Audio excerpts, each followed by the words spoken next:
అసెంబ్లీలో ప్రతిపక్ష నాయకులుగా బీఆర్ఎస్ పార్టీ తరఫున మేము ప్రశ్నించడానికి వీలు లేకుండా మా గొంతులు నొక్కుతా ఉన్నది ప్రభుత్వం. స్పీకర్ గారిని ఏమనకున్నా, మా తప్పేం లేకున్నా ఇవాళ జగదీష్ రెడ్డి గారి మీద నింద మోపుతూ ఇవాళ 11 గంటలకు వాళ్ళు బ్రేక్ చేసినారు అసెంబ్లీని. ఇప్పుడు 3 అవుతుంది. అంటే 4 గంటల నుంచి అసెంబ్లీని ఆపేసినారు. అంటే మేము మాట్లాడకూడదని, మేము ఈ ప్రభుత్వాన్ని ప్రశ్నించకూడదని ఇట్లా కుట్ర పన్నుతూ ఉన్నారు. చివరికి మా నాయకుడు కేసీఆర్ గారిని అడిగినాం, సార్ ఇట్లా వీళ్ళు కావలసుకొని అసెంబ్లీని వాయిదా వేసినారు, 4 గంటలైంది, ఇంకా ఏం చెప్తలేరు అని అంటే కేసీఆర్ గారు మాకు ఒకటే మాట చెప్పినారు,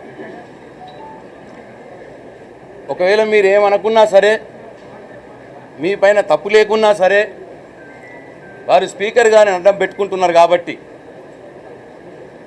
మీరే హుందాగా, ఒకవేళ మేమేమి తప్పు మాట్లాడకున్నా, ఒకవేళ స్పీకర్ గారు అలా భావిస్తే స్పీకర్ గారికి విచారం వ్యక్తం చేసి మీరు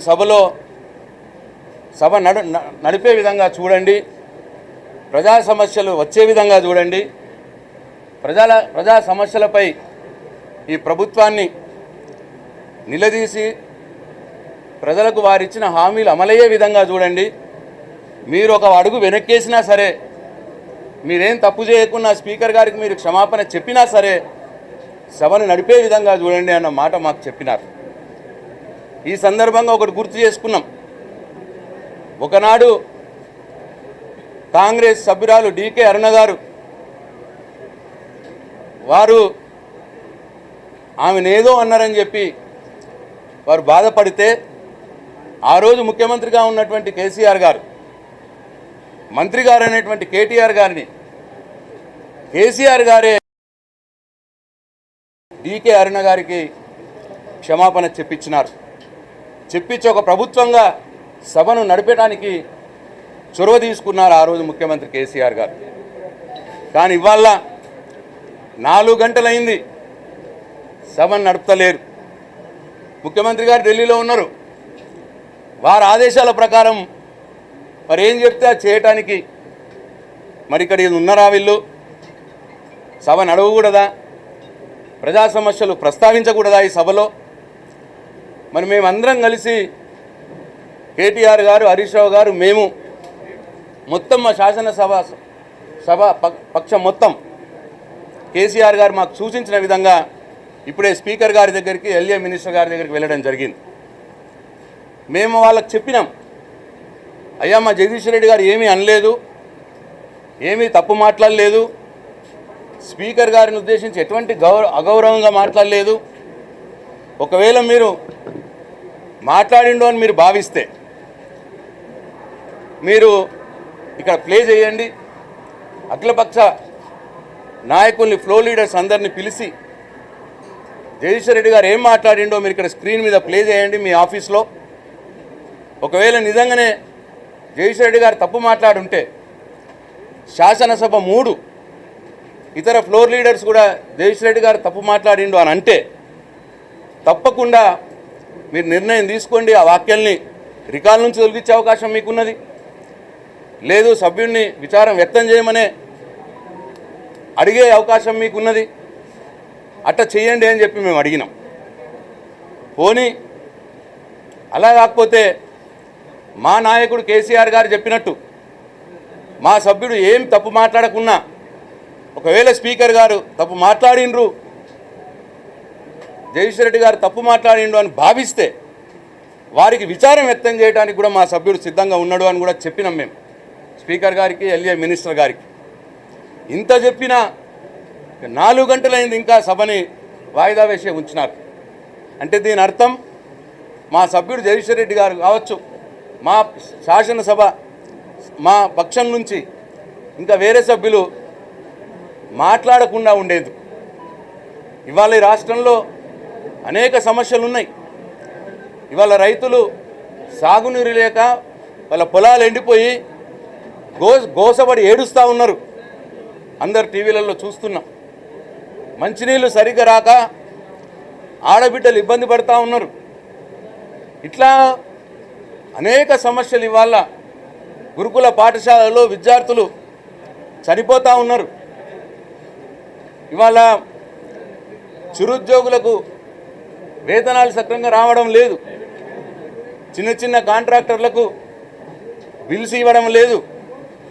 ఎవరైతే వాళ్ళ మనుషున్నారో వాళ్ళకే బిల్స్ ఇచ్చుకుంటా పోతా ఉన్నారు. కాంట్రాక్టర్లు ఇవాళ సెక్రటరియట్లోనే ధర్నా చేసే స్థితికి వచ్చింది. ఇట్లా అనేక సమస్యలు ఇవాళ రాష్ట్రంలో ఉన్నాయి. ఇవి మేము ప్రస్తావించదలుచుకున్నాం. మేము అసెంబ్లీలో వీటి గురించి ప్రభుత్వాన్ని అడగదలుచుకున్నాం. తద్వారా ఆయా వర్గాలకు న్యాయం జరిగే విధంగా ఈ ప్రభుత్వం మీద ఒత్తిడి చేయదలుచుకున్నాం. ఇవాళ ప్రజల పక్షాన పోరాడే అవకాశం, ఆ బాధ్యత మా మీద ఉన్నది. కాబట్టి మేము తప్పకుండా అసెంబ్లీలో ప్రజా సమస్యలను లేవదీసి ప్రజల పక్షాన పోరాటానికి మేము సిద్ధంగా ఉన్నాం. మరి ఇవాళ మేము అడగకూడదు అని, వాళ్ళని ఎక్కడనో ఇబ్బంది అవుతుందేమో అని, ప్రభుత్వానికి జవాబు లేక, ఈ ప్రజా సమస్యల పరిష్కారం దిశగా వాళ్ళకి ఆలోచన లేక, వాళ్ళకి ఎక్కడ ఇబ్బంది అవుతుందో అని చెప్పి ఇవాళ అసెంబ్లీలో మా గొంతు నొక్కే కుట్రలో భాగంగానే ఇవాళ అనవసరంగా ఒక వివాదంని బయటకు తీసుకొచ్చి ఏమీ లేకున్నా ఉన్నది అన్నట్టు చిత్రీకరించి ఇవాళ 4 గంటల పాటు ఇవాళ అసెంబ్లీని వాయిదా వేసినారు. కాబట్టి దీన్ని మేము తీవ్రంగా ఖండిస్తూ ఉన్నాం. తప్పకుండా మీరు అసెంబ్లీలో మా గొంతు నొక్కితే ప్రజాక్షేత్రంలో మేము మిమ్మల్ని నిలదీస్తాం. ప్రజా సమస్యల పట్ల పోరాడతాం. ప్రజల వైపున ఉంటాం, రైతుల వైపున ఉంటాం, మా ఆడబిడ్డల వైపున ఉంటాం. తప్పకుండా మేము పోరాటం చేస్తాం. నేను ఈ సందర్భంగా ఇప్పటికైనా ఈ ప్రభుత్వాన్ని నేను డిమాండ్ చేస్తూ ఉన్నా, వీడియో స్క్రీన్ మీద చూపియండి మా జగదీశ్వర్ రెడ్డి గారు ఏమన్నారో. మొత్తం అఖిలపక్షం ఆల్ ఫ్లోర్ లీడర్స్ని పిలవండి మీ ఆఫీస్లోకి, మీ ఆఫీస్లోనే చూపించండి, ప్లే చేయండి. ఒకవేళ జగదీశ్వర్ రెడ్డి గారు ఏదైనా తప్పు మాట్లాడుంటే అవి తన రికార్డుల నుంచి తొలగియండి. లేదు మా సభ్యుడిని ఆదేశించండి మీరు విచారం వ్యక్తం చేయమని, మేము రెడీగా ఉన్నాం. లేదు మా నాయకుడు కేసీఆర్ గారు చెప్పినట్టు మేమేం తప్పు మాట్లాడకున్నా, ఒకవేళ స్పీకర్ గారు తప్పు మాట్లాడినామని భావిస్తే మేము విచారం వ్యక్తం చేయడానికి సిద్ధంగా ఉన్నాం సభలో. దయచేసి సభను మొదలు పెట్టండి. మా సభ్యుడికి జగదీశ్వర్ రెడ్డి గారికి మళ్ళీ అవకాశం ఇవ్వండి. ప్రజల పక్షాన సమస్యలు ప్రస్తావించడానికి ఒక ప్రతిపక్ష సభ్యులుగా మేము సిద్ధంగా ఉన్నాం. మాకు అవకాశం ఇవ్వాలా, మా గొంతు నొక్కద్దు అని చెప్పి నేను మరొకసారి ఈ ప్రభుత్వాన్ని నేను డిమాండ్ చేస్తూ ఉన్నాను. జై తెలంగాణ.